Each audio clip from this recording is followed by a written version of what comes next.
Hello friends, আসসালামু আলাইকুম। আমি আয়েশা চলে এসেছি আরও একটা নতুন ভিডিও নিয়ে। এই দিন আমরা সব ভাই বোন মিলে চলে গিয়েছিলাম আমার দাদু বাড়িতে। দাদু বাড়ি যেয়ে সব ভাই বোন একসঙ্গে অনেক আড্ডা দিই, গল্প করি, একসঙ্গে দুপুরে খাওয়া দাওয়া করলাম। আসলে ভিডিওগুলো নেওয়া হয়নি যেহেতু অনেক দিন পর আমাদের দেখা হয়েছিল।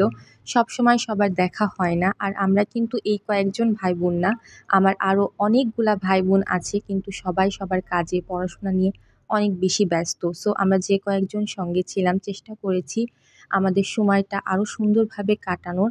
আর যতটুকু পেরেছি একটু একটু ওইটাই আপনাদের আমার সঙ্গে কথা শেয়ার ভাই। করেছি। আমি আসলে ওইটাও বলেছি সেইভাবে ভাই। ভিডিওগুলা নেওয়া হয়নি, তারপরে যতটুকু যা ছিল আমার ফোনে ছবি ভিডিও ওইগুলাই আপনাদেরকে দেখাচ্ছি, শেয়ার করছি।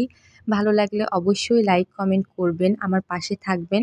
আমরা চিন্তা করছিলাম আমরা কই যাব, কি খাবো। সো অনেক ঘোরাফেরা করার পর আমরা চলে যাই নোমানী ময়দানে কিছু ছবি তোলার জন্য। ওইগুলাই আপনাদের সঙ্গে শেয়ার করছি। দিনটা আসলে অনেক বেশি ভালো ছিল। ঘোরাফেরা শেষ করে আমরা বাসায় চলে যাই। ছোট ছোট ভাই বোন মিলে হলুদ পানিতে মিশিয়ে যেই ট্রেনটা বের হয়েছে ওটাই করছিল। আমিও দেখলাম, বেশ ভালো লাগলো। যদিও আমার করা হয়নি। আমার মতো কারা করেন নাই অবশ্যই কমেন্ট বক্সে জানাবেন।